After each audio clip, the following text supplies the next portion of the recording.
ক্যারে মন খারাপ করি বসিয়াছিস ক্যারে?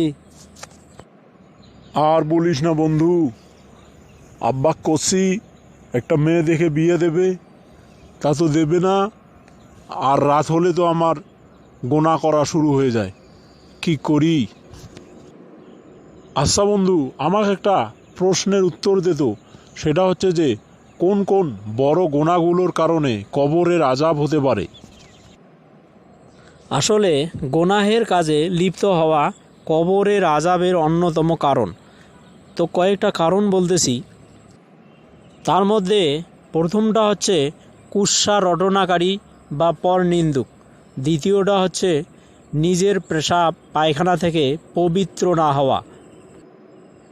3 নাম্বারটা হচ্ছে মিথ্যুক, যারা মিথ্যা কথা বলে মানুষকে ঠকায় তারা।